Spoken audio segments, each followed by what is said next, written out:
Welcome to Red and Black Sport for this week. Well, my guest has made a flying visit here to the studios at CTV, and not really surprising given his lifestyle that it's a flying trip. WRC driver, doesn't that sound good? But we'll take you right back, of course, because we're talking about a boy from Geraldine who's made the big time, Hayden Paddon. He was here about a month ago, I think, and we've managed to just grab him on a whistle stop through in between important appointments back in Europe. Hayden, great to see you. You look good. We're going to go to Sardinia. That's where it all started. Well, we better just explain what has happened to you in case people missed the last interview. You've cracked the big time. Yeah, well, like this year we're part of the Hyundai Motorsport team for the first time, who have entered as a fully fledged manufacturer team in the World Rally Championship, and to have one of the 3 cars that we've got and to be one of 10 manufacturer drivers in the world, it's a massive opportunity we got this year, and something we've been working towards for a very long time. A lot of people may not know your background in so much as this has been a long journey, hasn't it, for you? Oh yes, there's been certainly a lot of sweat and tears from when I started go-karts at the age of 6 and all the way through. It's been a long road, full of highs and lows as you'd expect in motorsport, but now we've cracked the big goal that we wanted to, and now we have to make the most of this big opportunity we have to move forward. Your dad's been a big help to you though, hasn't he, over the years? Yeah, the old man, he's been pretty pinnacle on it all. He was obviously rallying before I was born, and you know, this dream's probably as much his as what is mine, so he loves it. Now, you never took your mind off that, did you? You never took your eye off the goal of where you wanted to go? No, not at all. Like, even when it's got tough, there several times where you could have easily thrown the towel. I was going to say when you got roadblocks, exactly. But that's a bad pun, isn't it? No, well, it's all part of it though. You know, it sort of shows your character, and for me, as I say, rallying is a way of life, so there wasn't really an option to back out, because if I backed out, I wouldn't know what I'd be doing, so I had to keep at it. You set that goal real early in life, didn't you? Well, again, just growing up around the sport, it became second nature. Obviously, with Dad driving, watching the videos from the World Rally Championship back in the 90s and getting that aspiration from some of those drivers. So, yeah, it's something I've held on to. People may not know, but I mean, you're Sportsman of the Year for Geraldine. You're raised in Geraldine, mate. I mean, it's a bit off the track. It's a nice wee town. It's good size, not too big, not too small, and the whole town's got behind us. All my first sponsors and everything will come from Geraldine, so it's a great little place to come from. It is indeed. Tell me, have you been back and repaid them as far with your time and everything? Oh, we go home whenever we can. I still call Geraldine home, so it's always nice to go back there, and the whole community's fully behind what we're doing, and you know, the more that we can be successful and be out there, you know, and promote Geraldine, the better for everybody. The whole town be behind you, I'm sure, wouldn't they? I mean, it's a great achievement. Oh, of course. You know, the whole town's behind us. The whole town actually probably helped me get to where I am, so it's a great feeling. You picked a sport which is bloody expensive, Hayden. For a boy from Geraldine, the goal must have seemed a long way away financially. Oh, that's been the biggest battle, if you like, throughout the whole career, and particularly when we started going into the World Championship 3 or 4 years ago, when we were in the support categories, and when you're having to find 7-figure budgets, particularly from this end of the world, it was very, very difficult. But just give us an idea, in the support category, what would be your annual cost? For the last 3 years, we've almost had to be finding the best part of $1 million, $1 million New Zealand dollars a year, and you know, we don't come from a wealthy background, so it hasn't been family money. It's been money through sponsors, shareholders, backers behind us. So we've been very, very fortunate to have a lot of people behind us helping us. And you were very leading edge with that, though, weren't you, yourself? You put yourself out there, sold yourself, and backed your ability to the sponsors. Oh, of course. Like, if you're trying to chase something of this magnitude, you've got to put everything on the line. So, you know, this is what I wanted to do. It's what I, as I say, want to do all my life. So I'll do everything I can to possibly make it. What were some of the hiccups? What were some of the roadblocks that cropped up, apart from necessarily sponsorship and funding? Well, that was probably the main ones. There were lots of times where we didn't know if we were going to be at the start line of the next rally simply due because we had no money in the bank. But we always found a way to get through it through last-minute phone calls or whatnot. But you know, in motorsport, you have all sorts of hiccups. You know, we're playing with cars at the end of the day, and you know, things can go wrong all the time. Whether it be a 50-cent part on the car breaks and you're out of the rally, or you're pushing too hard and you crash. But you know, the sport is really full of highs and lows. Unfortunately, it's probably more lows than highs. But you got to take the good with the bad. How hands-on are you mechanically? I've always enjoyed working on the cars. Yeah. So you spot when something goes wrong. Yeah, well, you have to have a bit of knowledge. If something's going wrong on the car, when you're outside the services, you only have 2 services a day during a rally. Outside those, you're not allowed any outside assistance. So it's your job that if you break it or if something's going wrong on it, you've got to try and patch it up to get it back to service. So you have to be reasonably mechanically minded. But you would be miles away from a base at times when things went wrong. Oh yes, yeah, we use the limited tools that we have in the car. Sometimes it's a matter of tying it together with some cable ties or a tie strap or whatever, just to... But what about an actual part?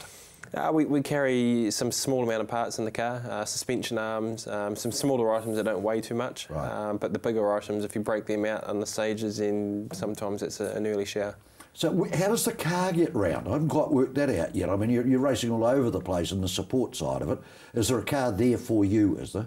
Yeah, well, basically, the team's all based out of Germany. Not where you are now, but going back a while. Yeah, well, again, when we're in the support categories of the World Championship, we're always running with a European team. So Right. we'd take the budget, and it'd be their car, their mechanics, their logistics. They'd have a truck in Europe. They can get everywhere with a truck to all the Different rallies. makes? Yeah, well, we were driving a Skoda a lot of the time there for a couple of years. That's been a joke car, but it's not now, is it? No, quite different now to Yeah. what they used to be. And the Skoda Super 2000 car was what we were driving. It was actually a very good car. Right. And, Solid? Very solid. Yeah, Well, yeah. I think all Needed rally to cars be are for pretty you. strong. Yeah. No, we looked after it. So you had Skodas, what else did you drive? Before that, we had the Subaru, which we won the Production World Championship in. And then mainly here in New Zealand, we've had a lot of Mitsubishis, a lot of our career. See, it's interesting that you actually got some stepping stones in, didn't you, by achievement, which certainly must have helped you. Oh, definitely. It's same as any sport. World- you can't go straight to the top. It's No. got to be step by step. We've been through all the support categories in the World Championship. There's 3 of them. We've been through all of them. We did it all here in New Zealand, starting with regional, South Island, New Zealand, Asia Pacific, then the World Championship. So. And as you accumulated success, I presume you attracted people, did you? Slowly, but it's easier said than done, of course. To get the sponsors and the corporates, you got to create an identity and you got to be marketable. And You've got to be successful. You got to be successful, Yeah. but in New Zealand, I guess rallying is still maybe a bit of a minnow sport. It's not hugely But you were asking popular. for big bucks. Exactly. So Yeah. to do that, you've got to really put yourself out there, and okay, you need to be winning, but you also need to be. Now, I can hear you marketable. on the couch saying, how old is this joker? How old are you? Too old. No, you're very young. 27 now. Hey, what? 27 now. 27 Yeah, now. He's a I'm on- young-looking man, isn't he, for in that high-pressure league that he's in. When we come back, he's going to take us to his first World Rally Championship drive, and we're going to find out what the build-up was like and how he came through it. We'll also talk about the most important part of his car, which is his co-driver. Back in a moment, Hayden Paddon.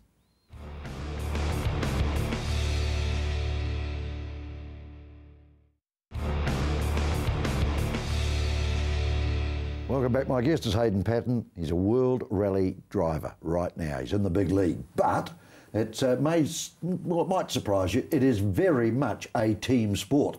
And your right-hand man, tell us a little bit about him. He's a man from Blenheim, but he's been with you from day one. Yeah, well, John and I have been together for 8 years, so he's probably twice my age actually, so Yeah. a few more grey hairs, but no, he enjoys every minute of it. Why did he get involved with you? Well, he initially come back to New Zealand to retire. He was involved in team management within some of the WRC teams. Came back here to retire. We were looking for an experienced co-driver to help me develop when I was young. Gave him a phone call and he came on Were board. you thinking of that as a short-term relationship, or? At the time, yeah, probably. Yeah. It was really something we weren't sure how it was going to gel. He saw it the same way, but then as time progressed, he could see that we were driven to try and get all the way to the top, and he wanted to be a part of that. And For a guy that was thinking of retiring, it's been a hell of a boost to his life, yeah, isn't it? well, now he's on the other side of the fence. Before he was in the management, now he's actually in the car. And, Hands on. And just for people who don't know, he is eyes, ears, everything for you, isn't he? You just follow him. Yeah, exactly. It's a very big trust relationship. So he's like the secretary in the car, if you like, organising all the time. And we were going to get to the stages. He obviously has the pace notes, which we've written prior to the rally. And then those pace notes are critical to how fast we drive the stages. And you have total faith in him, don't you? Oh, you have to. Yeah, You can't be hesitating. You can't afford to not trust what he's saying. So, the pace notes he's reading is my own system. During reconnaissance, I read back to him what I want the notes to say. He's writing it down. Then during the rally, he's delivering those notes that we wrote. Yep. at the right time, and that's where it's critical. Is one, he's got to deliver the right notes. He can't say the wrong thing, and two, he's got to get the timing just right. He can't be too early. He can't be too late. He's got to be spot on, just right. Yeah. So you get it wrong at the steering wheel. Does he get out of the car and said you didn't listen to me? Wow. The joke in rallying is if you ever crash, it's always a co-driver's fault. So, oh, is it? Oh, okay. Yeah. So that's an excuse we use. But no, probably as a driver, we're quite lucky. We can get away making a few mistakes. You know, we can bounce off banks or have a spin, or often you can get away with things. Whereas a co-driver, if he calls the wrong note or gets lost in the notes, it can be quite disastrous. Does he have to be honest? Does he have to say, look, I got that wrong, I'm sorry? Yeah, of course. Yeah, yep. well, like, we're all human at the end of the day. I make mistakes. He has made some mistakes, but I'm very lucky he's made very, very few. Like in 8 years of calling constant pace notes, he's been very... Let's go to the adventure, Hyundai. Did you know a lot about it initially? And obviously, how long before your first Sardinia rally did you have the car and be able to test it? Yeah, well, obviously we had to wait 6 months of the year before we got in the car, since we signed the contract. But when we first got in the car in France during testing, it was an amazing feeling to be a part of a factory team. Now, we've got some footage of you. Here we are. You're in France testing. Yes, this was the very, very first time we drove the car. So on the gravel, we did 4 days here. So we got quite a lot of time to familiarise ourselves. What sort of speed are we doing there, champ? Well, this road's quite a slow road, so I think our top speed here was maybe 180 on some of the straights. Yeah, God. Yeah. Do it with your eyes shut. Yeah. Well, as a driver, you always want to be going faster, but some of these shocks and when what you was have your in-car gut feel of shocks. the car there when you're testing it? You think, hey, I'm onto a good machine here? Yeah, well, like all the World Rally cars, they're all designed to the same rules and specifications. There was a whole lot of makes and models. Yeah, I mean, exactly. the one you got, so the car's good. Yeah. These sort of cars are very easy to drive at 90–95%, but when you want to drive them at 100% and you've got to basically drive them beyond the limits, it takes a little bit more time to adapt. Beautiful scenery, but you don't get time to look at it, of course. Just well, the Tour de France wasn't going on then, mate. Well, it was probably in the area, actually. So yeah, they wouldn't have been too pleased to see it. No. So there we are. We've seen the car now, which is great. But I want you, because I've never had the experience and will never have the experience, I want you to take me to Sardinia. You'd never raced there before. It was all virgin territory, wasn't it? Okay. Yep. You have a day to go through the one run? We get 2 passes over the stage in a road car. Yeah, in a road car. Yes, we're restricted to 80 k's an hour, so quite slow, but a chance to ride our pace notes. Right. And how long would that take you? Well, that's 2 days. So basically, the reconnaissance is 2 passes over 2 days, which is but the length of the course would be how long? Wednesday. How long are you physically driving? It's really difficult to say because it's not only the stages, it's the touring to get between the stages, which can be all over the country. So over those 2 days, we could be doing anywhere from 1,500 to 2,000 kilometres of driving. So they're reasonably long on a variety of roads? Mainly all gravel. So each rally's either gravel or it's all tarmac. So Sardinia was all gravel. Quite rough in places, a lot of big rocks, a lot of sand. One of the more tricky rallies that I've ever done. And tell me, of course, where you are on the grid means you follow somebody, don't you? The more cars you follow, the worse the road gets, or what? Or can sometimes get better, can't it? Again, it's a twofold. Basically, the seeding is done on championship order, so as we haven't done the first part of the season, we're at the bottom, so we're going last. When you say the bottom, what number's that? So I think we're 15th on the road, so 15 World Rally cars. Behind that, there's a lot of other cars, part of other championships, like we have been in the past. But yeah, when the roads are dry on gravel, it's often better to be further back because the gravel sweeps off and you get a clean, hard line. But if it's wet, then it's opposite because then the mud comes up and it gets slipperier. Or as we saw in Poland, in some places where it gets really soft and really sandy, it cuts up and becomes more rutted. So sometimes it's an advantage being further back, sometimes it's the opposite. They never have a reverse grid? Well, then it gets a little confusing because then on day 2, day 3, they reverse the classification. Okay, so day 1, we're at Sardinia. Let's go to there. Yep. Okay. What was your program for the day? I mean, what time did you actually race? It was a long day. The first day was starting at 6 o'clock in the morning and right through till 10 o'clock at night. When did you race? What time? Roughly. I mean, how long did you have to wait? That's what I'm getting at. Well, the first road section, there was a 2-hour road section to get out to the first stage, so we were probably 8 or 9 o'clock in the morning. So you're sack of nerves at the stage? Oh yeah, I was pretty nervous for probably a few days leading up to it. Yeah, that's your preparation. It's a whole new event for you, isn't it? Oh, it is. So like when you're part of a manufacturer team like this, there's a lot of expectation. and you know, the pressure was definitely a lot more immense than what it's ever been before, and it was really a matter of just really wanting to get into that first stage, get it started, and then let the nerves settle. Quite lucky to have an old head sitting beside you, though, weren't you? Oh yeah, well I'm sure he was probably nervous too, Yeah, actually. he's more experienced at what you're going to come up against. Oh yeah, exactly. Yeah. So he stayed pretty calm. You keep you calm? Yeah, exactly. Yeah. We Did work you off eat each other. beforehand? Oh no, yeah. Any rally. Because you weigh, don't you? Oh yeah, the weight's a big thing, and trying to keep it as low as possible. Yeah. But what are you punching in it now? Oh, too heavy too light, still. aren't you? No, too heavy still. So bit of work to be done there. What would he clock in at? Oh, I can't say that sort of stuff. That's personal. So okay, you get the first run under the belt. Yeah. How'd you feel? Yeah, it was probably a relief to get the first stage done. Just the pressure was sort of gone. You started to get into your rhythm a bit more, and okay, the speed wasn't there in Sardinia. It was our first time there. The roads are very tricky. I struggled to get a rhythm, but in saying that, we got through all the stages. We didn't make any mistakes from a driving point of view. We had a small mechanical problem there, but we still finished the rally, and the team were happy with our progress. Great. Okay, when we come back, we'll move on to Poland, and where to from here? Long way, isn't it, from Geraldine? Hey, Sardinia, Poland, Finland. He's my guest, Hayden Paddon.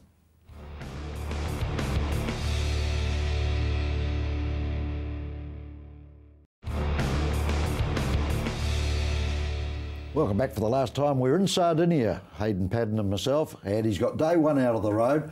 You'd think perhaps day 2 and 3 would just seem a little bit easier, but that wasn't quite the case, mate, was it? No, it was just in general, it was a very tricky rally, and I just didn't really get the groove, didn't have the feeling with the car or the roads, the pace notes, and probably as the rally progressed, I started getting more used to the car because it was still quite new, but it What was your wasn't a nice mechanical rally. problem? We had a water splash too fast, and the engine digested a lot of water, which sort of stopped us for a bit, and then went on to 3 cylinders. So we had to temporarily withdraw from that stage. We got, I think, 10 minutes worth of penalties, but then rejoined for the next stage. Right. Where'd you finish? 12th. Out of 15? Yeah, well, in the whole rally there, I think there was 70 odd cars. Right. So yeah. So pretty pleasing. First up, yeah, I know it's not good enough for you. If anything, it was good to get the finish. You know, that was the whole objective of that first rally, was to forget about the result, the stage times, and really just focus on getting as many miles in the car and get the finish. So it's believing in the vehicle, isn't it? I suppose. Yeah, well, the only way we're going to learn is if we're doing miles. Right. If you crash out in the first or second stage, then you miss out on the whole rally. Then you went to Poland, and totally different surface to race on. Yes, very different. A lot wider, a lot faster, much more to my liking, because growing up here in New Zealand, we're used to fast roads, so the faster the better for me. Sand-based though, wasn't it? It was a mixture. There were some stages that were really soft and sandy, like a big sandpit, but then there were other stages that were quite hard base. So the sandy stages... So neither of those rallies were on tar seal? No, right. both on gravel. Both on gravel, okay. So you had to adjust, or you know, what happened? Yeah, well, the big thing is, and that's what we're doing this year, is learning. And then the big thing from Sardinia is that we're able to take the data, go through all the onboard footage, and pick up the places where I was really struggling. And there were probably 2 or 3 key areas that we wanted to work on for Poland. Worked on those areas and adjusted my driving style, adjusted my pace note system a little bit, and we completely changed the car setup. And we felt much better. You had a better rally too, didn't you? Yeah, it was much better. Okay, still we're not where we want to be, but... You came 8th. We came 8th, but in saying that, I'm sort of... 4 up, mate. It's not bad. I'm sort of learning 4 this more, year. you're 4th. Yeah, exactly. So still 7 away though, but at this level I'm learning, when you're up against the best drivers in the world, the level was so high now, and to get to that level is not going to take 5 minutes. Take notice of you? Did you feel comfortable in your skin, you know, being around them? Oh, definitely. It's an environment that I feel comfortable in. The team's been really, really good. They're helping us adjust. They're helping us learn and develop as much as possible, and they all make us feel like part of the team. So you got a plus on stage 2, though, didn't you? Second fastest. Yeah, we were second fastest in one of the stages, so that was nice. So we just got to do that a bit more consistently. Yeah, but you proved you could do it. Yeah, well, I've always known we can do it. Yeah. It's just a matter of lining all your ducks up and making sure everything's right on the day. Tell me a question I want to ask you. At the end of the 3 days, are you exhausted physically more than mentally? Which way around? No, definitely mentally. Mentally, yeah, at the end, it's more than just the 3 days of the rally. It's the whole week. By the time you do the reconnaissance for 2 or 3 days, you do your media events, you do all your interviews. You got the 3 days of the rally, and then of course you've also got all your spectators, all the autographs, all the signing. at the end of that The week... Mogger boy from Geraldine. Well, Hey! a lot of those countries are just like anyone that's driving a rally car, so they may not know who you are, they just want a signature or they want something for free. Yeah, so, yeah. But at the end of the week... Merchandise is a huge part of it, of course, isn't it? Oh, it is. You know, look, rallying's massive in Europe and South America, and you know, people really embrace it, really get in behind it, and really, really passionate. All right. So, how much time did you have between the two? There was 2 weeks between the two, so it was a quick turnaround. Yeah, but you got back into gear by then. Yeah, exactly. So it was quite good with the events being quite close, because you still, if you like, warm from the previous one, and you're straight back in the seat again. Did you manage to sleep after the third stage of your first rally, or were you just pumped to hell?